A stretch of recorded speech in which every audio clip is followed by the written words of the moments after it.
Under the sway of symbols, engulfed in ardent ritual, Nazism enshrined itself as more than mere political doctrine.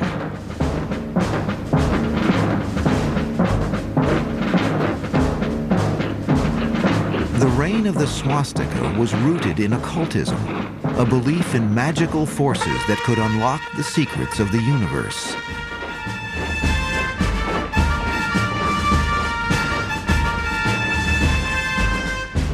The Nazi Party actually grew out of an occult, or several occult groups that began in the late 19th century in Germany.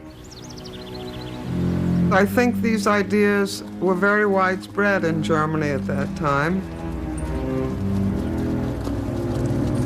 There was a very violent reaction at the beginning of our century against materialism, positivism, the present. And it took the form of a kind of spiritualism, of going back to nature, of searching for life forces which are true against the present which is false. And Hitler got into contact with that.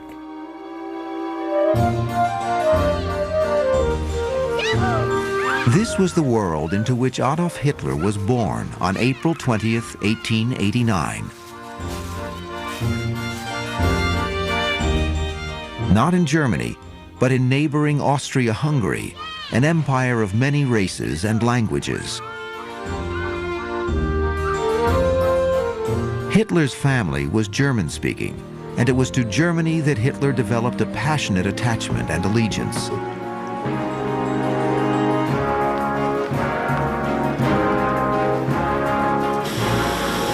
Germany was an advanced industrial nation.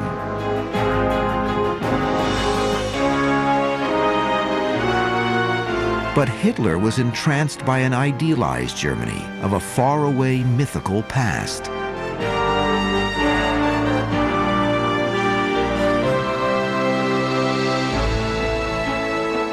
The young Hitler dreamed of becoming an artist.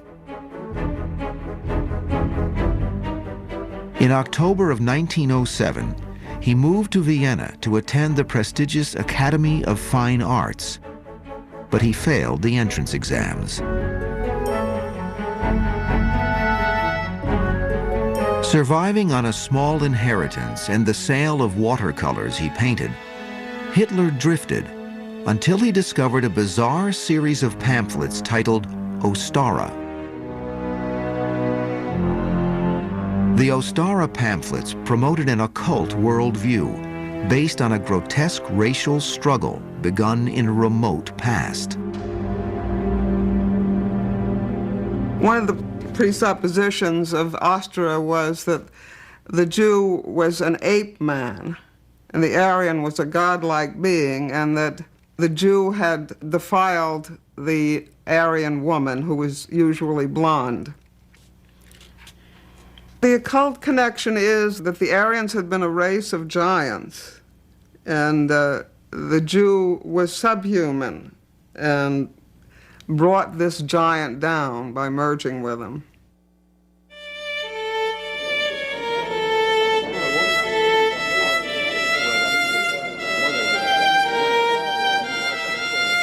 Prejudice against Jews was common in Europe. But it was this occult form of anti-Semitism that Hitler would embrace and nurture for the rest of his life.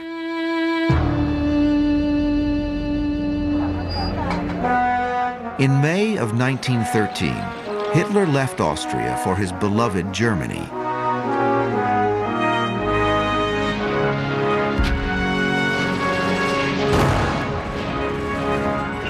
When World War I broke out a year and a half later, Hitler eagerly enlisted. Now he could be a German hero.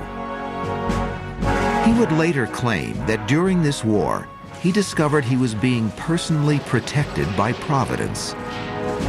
He told the story of a miraculous survival. I was in a trench with several comrades. Suddenly, a voice seemed to be saying to me, "Get up and go over there." It was so clear and insistent that I obeyed automatically and walked 20 meters along the trench. Hardly had I done so when a flash and a deafening report came from the part of the trench I had just left. A stray shell had burst over the group in which I had been sitting, and every member of it was killed. This was grabbed by the occultists as a good example that Hitler was being guided and led by disembodied voices and supernatural forces. But the story just leaves a little bit of doubt in my mind as to whether or not it happened at all.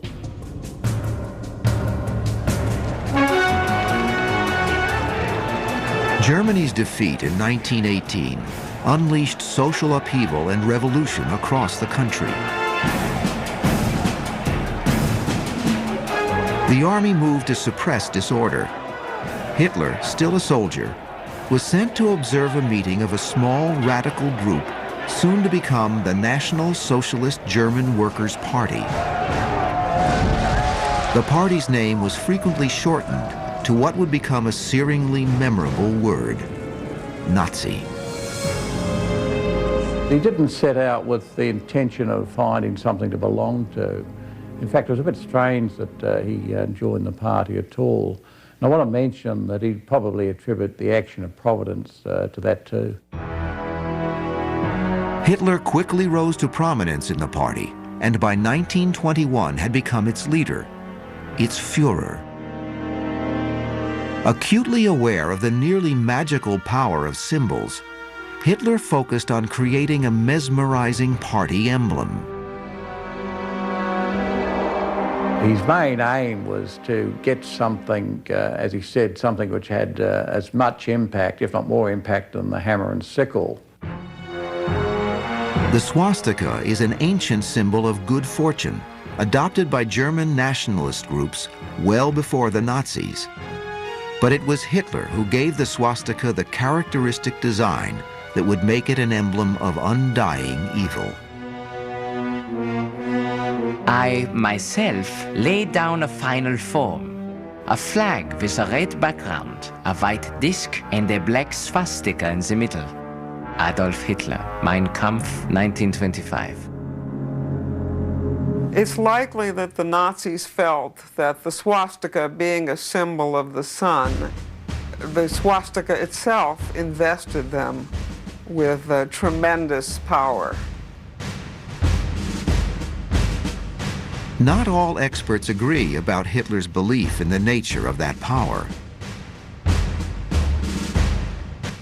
My feeling is that what Hitler was looking for was psychological magic as opposed to occultic magic. The Nazi Party was moving towards its first great crisis, from which Hitler and the swastika would emerge with lethally charged power.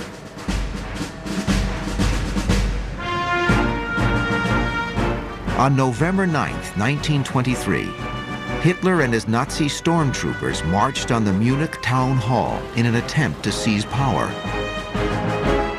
It was intended to be the start of a national revolution, but the police opened fire. The Nazis ran for cover. 16 party members were left behind, dead. The coup had been suppressed. Although Hitler was ultimately convicted of treason, the trial provided him with a national political platform. From there, he declared Germany had been betrayed by the Jews, and that he and the Nazi Party could restore German prestige. Hitler emerged a patriot, the leader of a holy cause. A powerful future also lay ahead for the swastika banner carried by the Nazis when they stormed the town hall.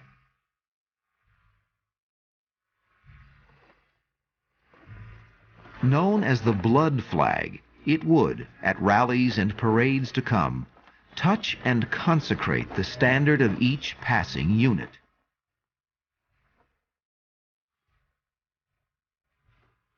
Adolf Hitler, personally channeling the flow of power from the swastika, made sacred by the blood of Nazi martyrs.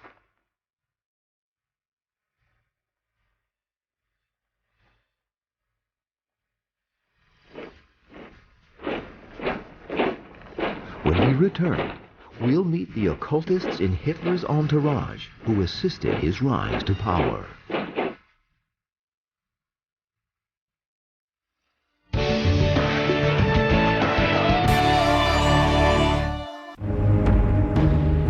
Hitler's involvement in the occult may have been profoundly influenced by the occult beliefs of some of his closest associates. Rudolf Hess had been with Hitler at the attempted coup. Both were convicted of treason and imprisoned at Landsberg Fortress.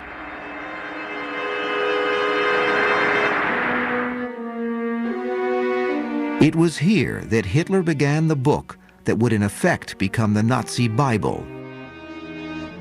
Mein Kampf, My Struggle. Hitler dictated while Hess typed the Führer's words.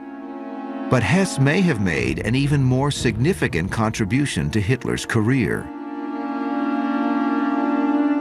The occult groups that began in the late 19th century all talked about the coming of a Messiah.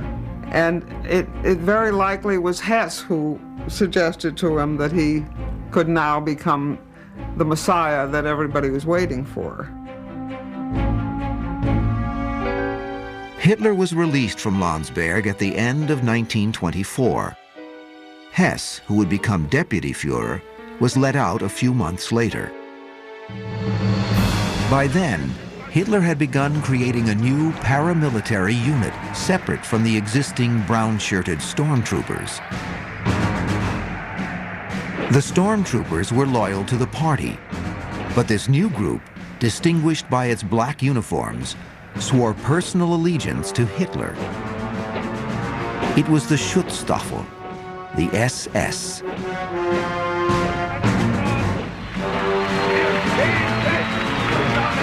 The SS would later be as notorious for its occult orientation and practices as it was feared for the torture and murder it committed.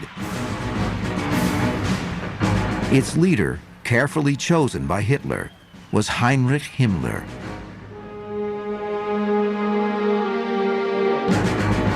Himmler was very much into the occult, and I think he did try to persuade Hitler to get involved too. Now Himmler believed that Hitler was a reincarnation of various old warriors and kings. Consumed by Aryan myth, Himmler sought SS officers whose pure Aryan descent dated back at least 175 years. Another of Himmler's occult beliefs was that children conceived in Nordic cemeteries inherited the spirits of the heroes buried there. He later published lists of suitable cemeteries for breeding.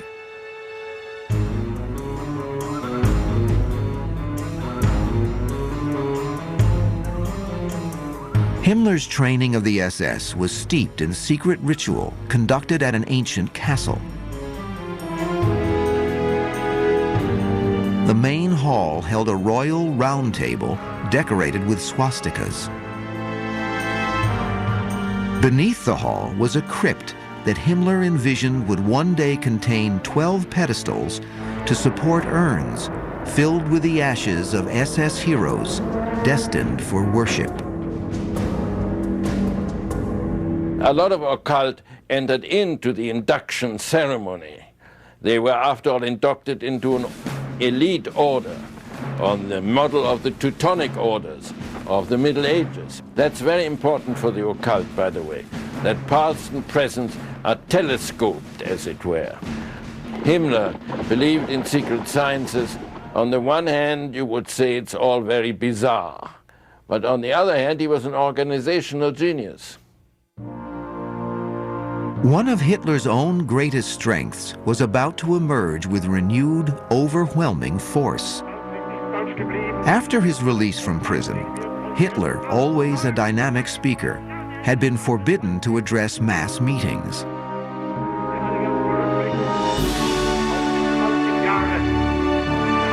Allowed to resume public speaking in March of 1927, Hitler seemed endowed with even greater authority and charisma.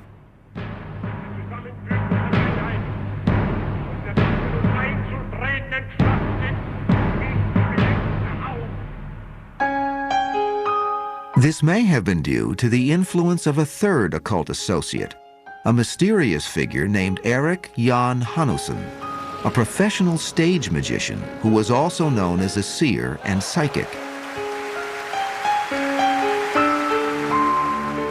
Hanusson helped Hitler perfect a series of exaggerated poses, especially effective in an era when huge audiences could not see a celebrated speaker at close range. He had been a master of persuasive speech before he met Hanusson, but Hanusson taught him a great deal about showmanship. Occultists believe Hanusson may have also imparted occult techniques of mind control and crowd domination. The brutal truth may be that crowds simply liked what Hitler was saying. Germans, still humiliated by defeat and impoverished by economic chaos, felt victimized and abused.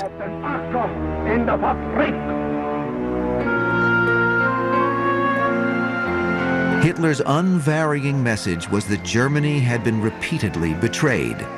The enemy was always the same, always the Jews. Underlying this economic and political appeal was the occult doctrine that Jews were inferior, subhumans, the inherent foe of the Aryan race. Hitler supported his passionate message with a series of adroit political moves, playing rival factions against each other. Although the Nazis did not achieve an electoral majority, they became so powerful that, in January of 1933,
out of the house illegally, my family wouldn't have approved of it, and went to a Hitler meeting. And I was carried with it. Because first of all, you are in a crowd which all do the same things. They raise their arm, they shout the slogans, and you're caught up by that, yes? And second of all, he had this kind of charisma. You can't explain it. I won't explain it. It's impossible to explain. But he had this kind of charisma.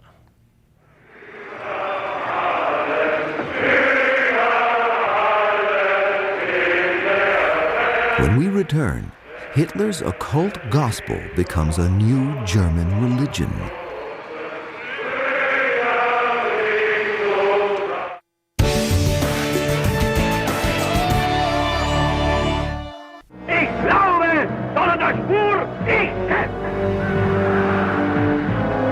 Now that Hitler was chancellor, the Nazi Party could begin the extermination of democracy in Germany.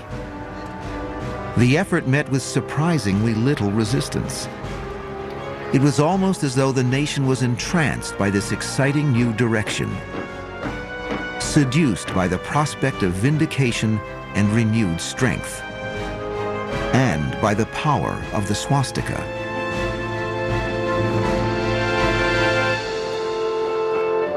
Manfred Rommel, son of one of Hitler's most famous generals, Field Marshal Erwin Rommel, retains a vivid impression of those heady days. Before, in democracy, the newspapers always criticize politicians that they are not unable to do anything what's reasonable. And suddenly, after Hitler came to power, all newspapers, newsreels, radios, they said that's wonderful.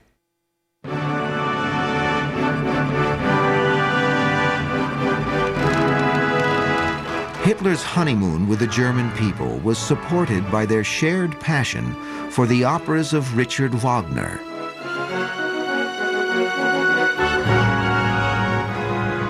Wagner was more than a composer. He was a master of intoxicating drama who reinvigorated the sagas and legends of German chivalry to create a glorious cycle of heroic mythology. Hitler, on at least one occasion, said that he based his religion on the Wagnerian masterpiece Parsifal. A sacred national hero, Sir Parsifal had devoted his life to the pursuit of the Holy Grail. He was the best and brightest of knights in German medieval literature. That imagery of knighthood was something that Hitler involved himself in. We have photographs of him dressed as a knight and in armor.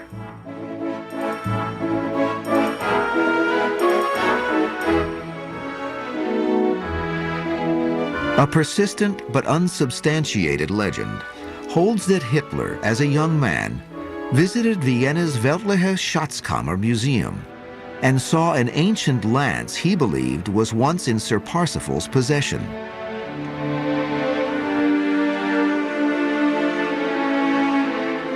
The lance, known as the Spear of Destiny, was said to have pierced the side of Christ when he was hanging from the cross. Occult tradition maintained that whoever possessed the spear and understood its sacred mysteries held the destiny of the world in his hands. On March 14, 1938, at the climax of the German annexation of Austria, Hitler returned in triumph to Vienna, the city of his youth. Those who believe the Spear of Destiny story say Hitler went to the museum and ordered the spear to be sent to Germany. This is not altogether improbable because it's likely that Hitler would have wanted any connection with messiahship.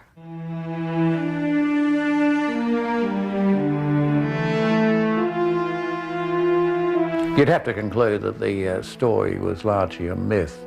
I've done a lot of research on it, and I just don't see how anyone could take it seriously. Far better established is the link Hitler carefully forged between occult Nazism and conventional Christianity. He used Christian vocabulary a lot. Hitler talked about his satraps as my apostles. What you have therefore here is that he superficially, or as far as it goes, he worked with Christianity. Christ becomes a German figure, a Germanic figure who has no ties to the Old Testament. Precious few to the New Testament too, by the way. He once said to my father, "Your God is for the weak ones and my God is for the strong ones." Hitler was clearly ushering in a new religion.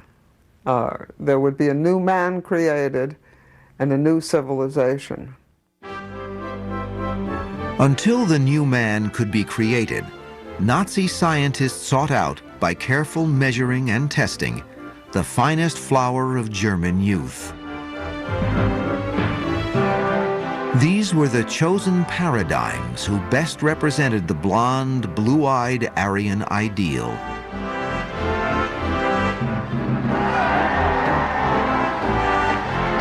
Those so favored received special training to develop athletic fitness and a proper reverence for authority. All this was, of course, politically expedient. Hitler knew that if he took kids from the time they were little and molded them and brainwashed them, they'd be his for the rest of their lives. And that is what seems to have happened. He exacted blind obedience from them.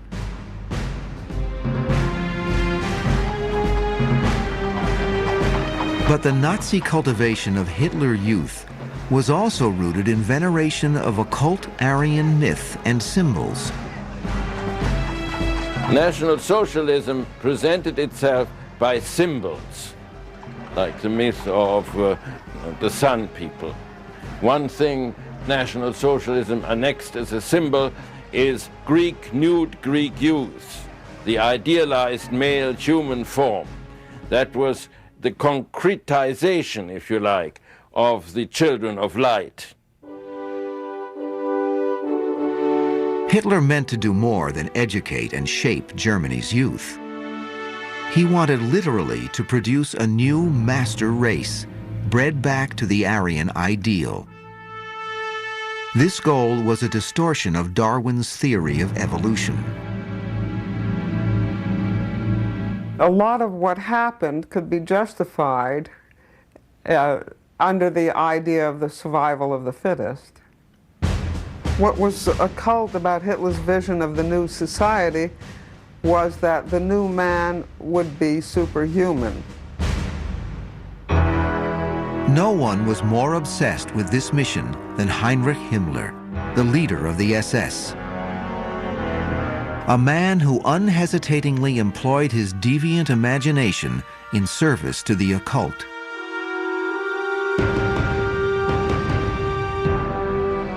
There was this one story that was discovered by a professor of anthropology in a deposition for the Nuremberg trials, and it told about a practice of taking fine specimens of SS men and beheading them and using their heads to try to communicate with Eastern masters who were no longer human but divine, presumably.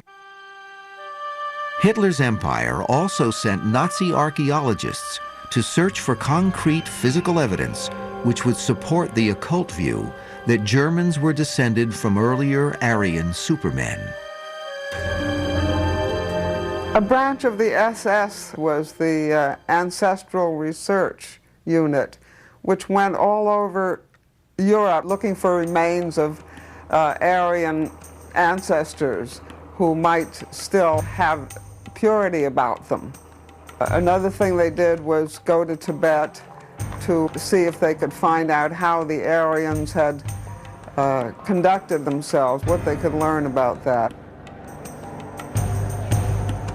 The whole thing strikes me as a farce. The sight of these SS people in their uniforms with swastikas on their sleeves, standing in the middle of Tibet looking for the master race.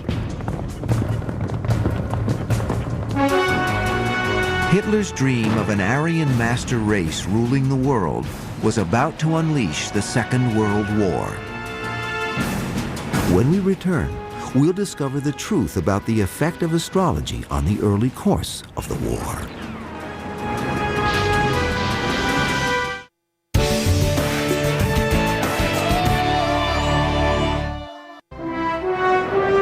One persistent legend about Hitler and the occult can certainly be discarded. No evidence exists that Hitler ever consulted an astrologer. Indeed, he actively discouraged all prophets except himself. However, one astrologer, a shadowy figure named Karl Kraft, became pivotal in one of the most mysterious series of events in World War II.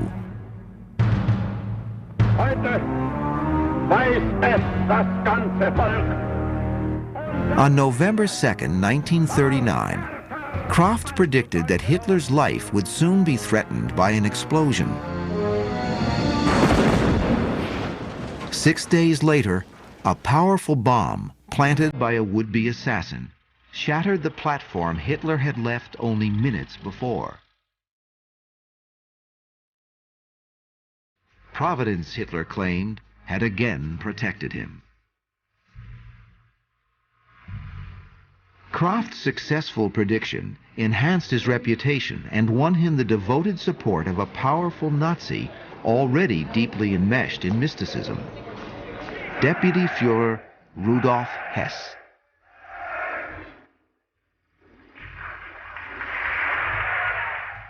The degree to which Kraft and other astrologers influenced Hess would become an issue of national urgency a year and a half later.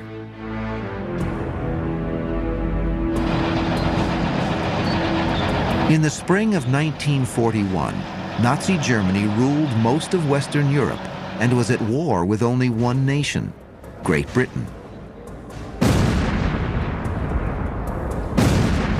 For reasons that are still mysterious, Rudolf Hess had become persuaded that he alone could talk the British into a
He said that the man had gone mad. Now Hess, because of his connection with astrologers, they were rounded up and supposedly questioned to find out which one of them may have given the Hess the appropriate date. But British intelligence, perhaps because of Hess's astrological obsession, was mistakenly convinced Hitler was also devoted to astrology. They were therefore pleased when a European refugee named Louis de Wohl appeared and claimed he was in contact with Hitler's so-called favorite astrologer, the same Karl Kraft who had predicted Hitler's close call in 1939. When further investigation revealed de Wohl was not in touch with Kraft, the British recouped their investment by finding him another, more useful task. De Wohl created 50 bogus prophecies and attributed them to the famous 16th century astrologer Nostradamus. De Wohl worked on some Nostradamus predictions, and what he did in particular was he produced these booklets that looked like they'd been legitimately published within Germany and predicting bad things both for Germany and for Hitler. The literature was later dropped over Germany where, unlike Hitler, many people devoutly believed in astrology.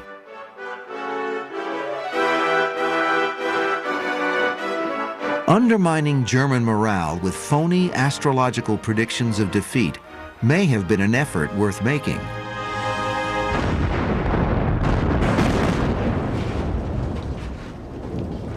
But ultimately, wars are won by massive deployment of force and by combat bravery. In the spring of 1945, the Nazi Empire was collapsing as the Allies and Russians closed in for the kill.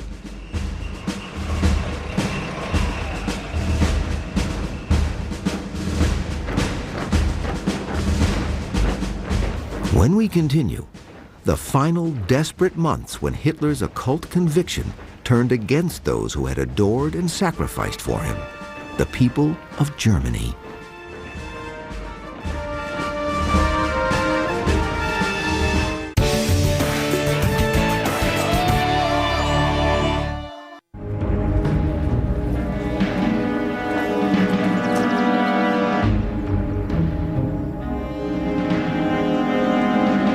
As the tide of war turned against Germany, Hitler, once the central figure of German life, was rarely seen in public. What was he going to do? Show himself in the bombed cities? That wasn't going to encourage his popularity very much. Hitler used to draw his power and strength from his audience, but of course he could no longer do that when things started going against Germany, and it appeared that his magnetism, if you could use that word, started to drain away from him.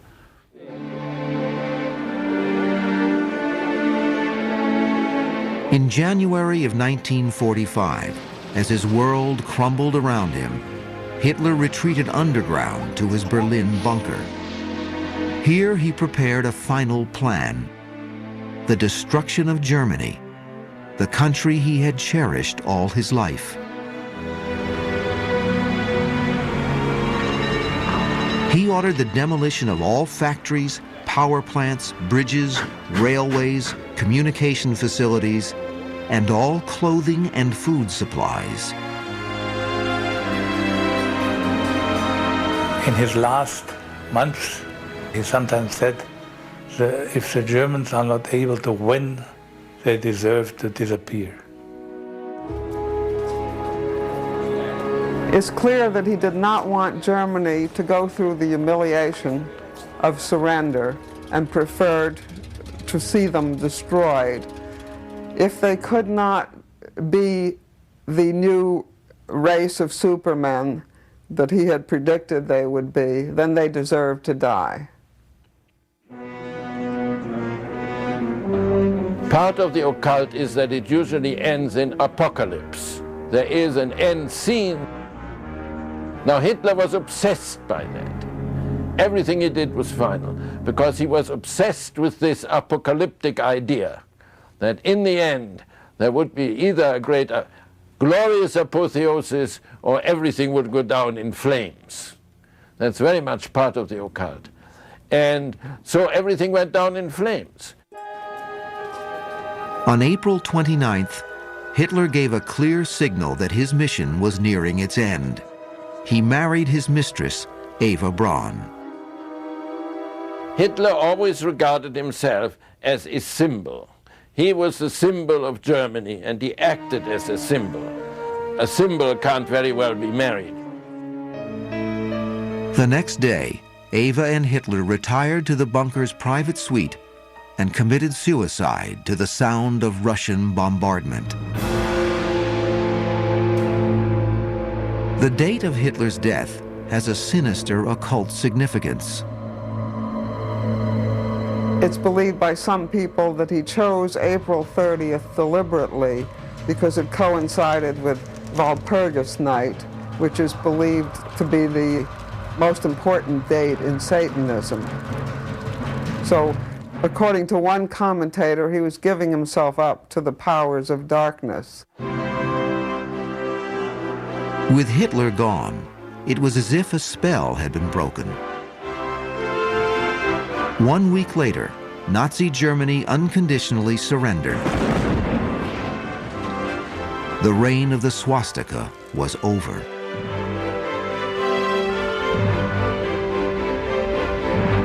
Years later, when trying to explain why they had followed Hitler into barbarism and murder beyond comprehension, some would claim they were overwhelmed by his occult power.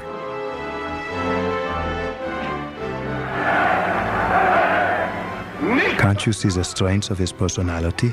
How he swept people off their feet? If Hitler were to walk into my cell and say, "Do this," even now I would do it. Foreign Minister Joachim von Ribbentrop, Nuremberg, 1946.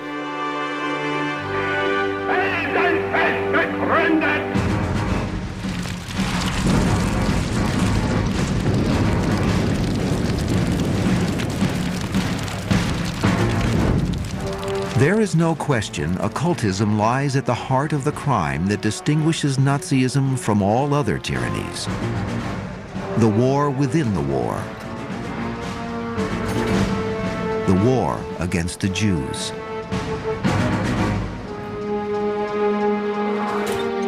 It was an obsession inspired by a purely occult view of supermen and subhumans.